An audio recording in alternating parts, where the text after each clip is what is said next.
This is the number one skill you require to be successful. Hi, my name is Dr. Meghana Dikshit. Please subscribe to this channel and hit the bell icon so that you get the notification of the new video. Let's rewire your brain by learning about this skill that can give you edge over other people. It will help you to influence and impact more people. It will help you to tell your ideas to masses and communicate well with people, whether it's your personal relationships or professional relationships. Now, this is the one skill that is missing in most people in the world. You heard it right. And this is the one skill that is really you will find in great leaders and great authority figures. What is this skill? What is this number one skill? It's active listening. Absolutely right. A lot of times when people say that they can't communicate well, it's not about speaking well.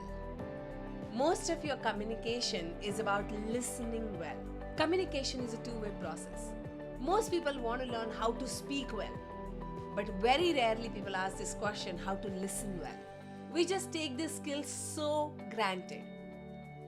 I have seen most people, in fact, many years back, before I learned this skill, I was only listening to people to respond, to react. Look into your life. When you are in a conversation with somebody, whether it's your personal relationships or whether it's your professional relationship or whether you are with your friends, when you are in a conversation, what is going on inside your brain? What are you thinking inside? 99.9% of the people are just hearing the words the other person saying, but actually they are getting ready to give answer back. A lot of times I find in couples and partners discord and challenges in communication, not because they are not expressing enough, but because they are not listening enough. A lot of times people want to listen to give expressions, to share their ideas, to share advices, to suggest something to people. Well, you know what? When you start doing that, when you start suggesting and giving advices to people, what you're actually communicating through your expression is, you don't believe that a person can come up with their own solutions. That's a truth bomb for you. Every person on this planet wants to be heard well, wants to be listened well. And every person coming to you to share their feelings, innermost ideas about their life, every person who's coming to you to share their innermost feelings with you is not to get advices and suggestions. Sometimes it's just to share with you. Sometimes they need somebody to vent to. It's not that they cannot come up with their own solutions. Only if you give them a space to listen deeply, they will come up with their own solutions. The one skill that you require to be successful in your interpersonal relationships and to build your connections and network in this world is to listen actively. And when I say listen actively, it means there is nothing going on inside your brain in terms of what do I need to respond here. In terms of simply listening what the person is telling you. I know it's very hard. So how do you start to become an active listener? First, you got to understand that everything that's happening in the world, every communication, every information that's coming to you, it's coming to you for you to process and then respond. That's the human design, right? So when the information is coming to you, you have to learn to slow that information and learn to slow down the processing. Now it seems like very technical. So, oh my God, how do I do this? This is so much on autopilot. How do I start doing it? Very simple. All of us have our own perceptions about the information that we are receiving. We only hear or listen to the things that we can process. So when you are working on your active listening skill, your ability to stand on nothing, what does that mean? Your ability to stand on no preconceived notions is very critical for you to become an active listener. Now, how do you develop an ability to be standing on nothing? the first thing that you need to do in your spaces about the topic that is discussed to you, you have to remind yourself consciously that whatever your ideas are, whatever the preconceived notions are, you are going to set an intention to keep it aside. Set that intention. And then the second thing that you can do is, on your everyday basis, you can start practicing pratyahar. Now, what is pratyahar? Pratyahar is closing all your sensory inputs.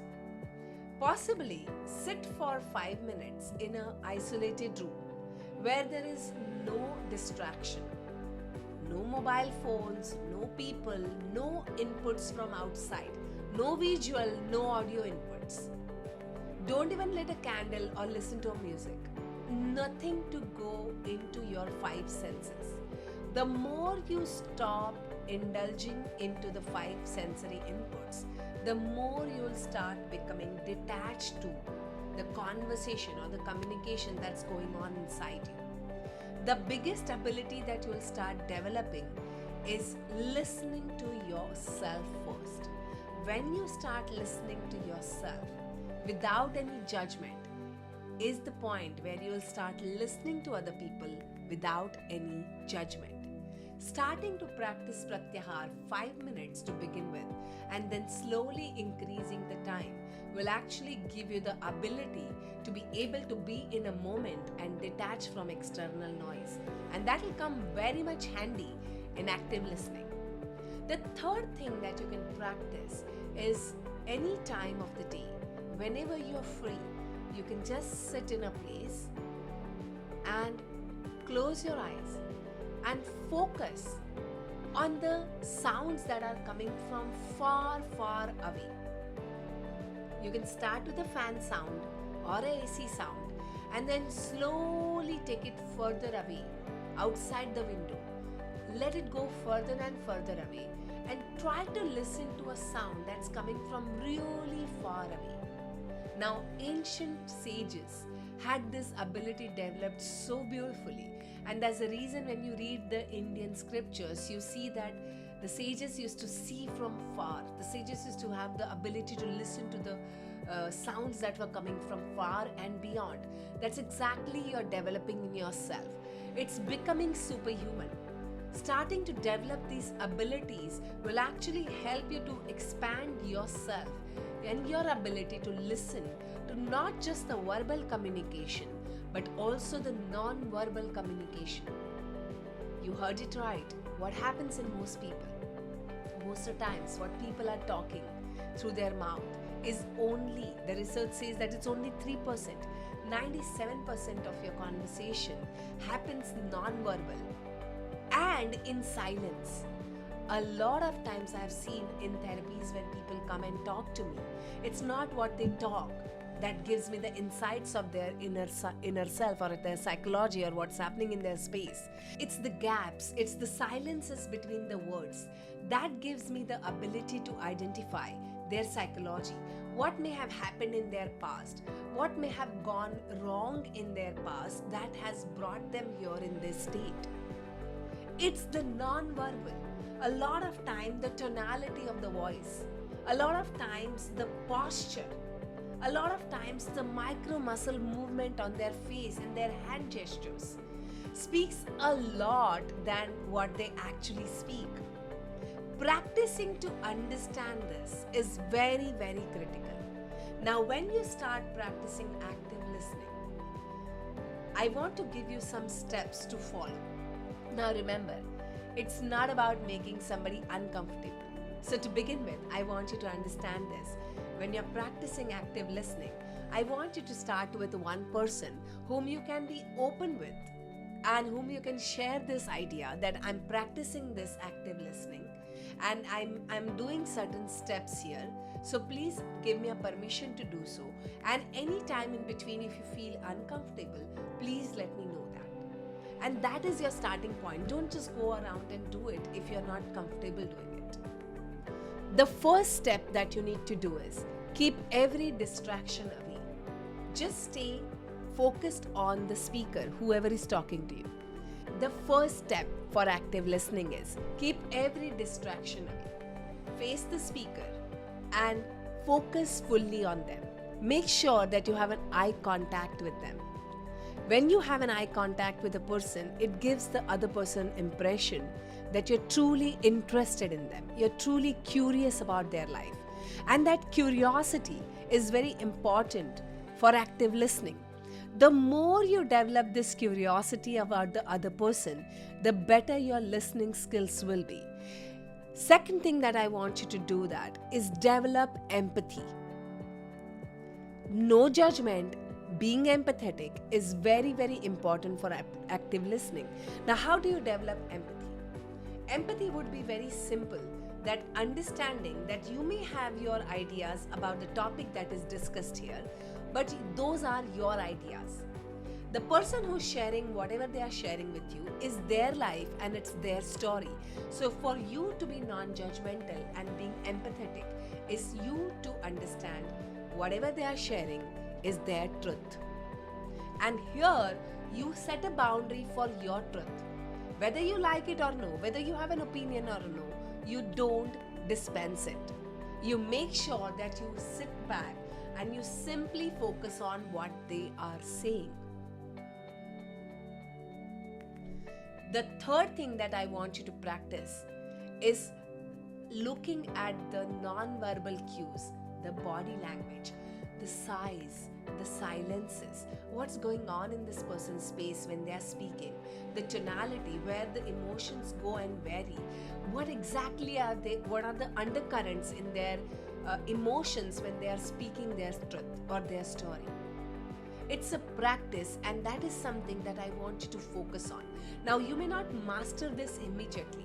Once you have had the conversation, I want you to keep a notepad and pen ready with you and start documenting what were some of the things that you understood in that conversation. And because you have taken the permission from the person, you probably can verify with them whether they were feeling this particular thing when they were speaking all this. And take that feedback, which is very critical. See, the best listeners are those who do not sit on a high horse of I know everything. You can't think of that. You don't know anything. Other person may be going through something. Asking a question about your assessment, are you understanding what they are sharing in a right way, is a great way to become an active listener. Don't really come to a conclusion. Keep it open and let the person decide whether you're right or you're wrong and whether you need to understand better. Don't plan what to say next, but plan your next question. Asking questions when you don't understand something is a great way to become a great listener. Listening doesn't mean that you're simply nodding your head. Asking some profound questions will help you to actually understand what the other person is saying, and that would actually give you the deeper insight of what's going on in that person's space. And the last one is paraphrase and summarize. The moment the person has expressed everything, just simply paraphrase what they said, and after that summarize what you understood. That actually will make the person really, really feel so comfortable with you. They will start trusting you and they will start understanding that this person is truly focused when I'm saying something. It will help you to build that trustworthiness between two of you. And slowly, when you start doing that, it can actually help you to start influencing the person in the right way to change their life, if they are asking for it. So let me know, how did you find this topic today? I know it's a little deep topic, but it's a great topic and it's a great way to build your leadership skills and start developing that personality that you're looking for to become successful. If you like this video, share it with at least 10 people in your life. Subscribe to the channel, hit the bell icon, and I will see you soon. Thank you very much.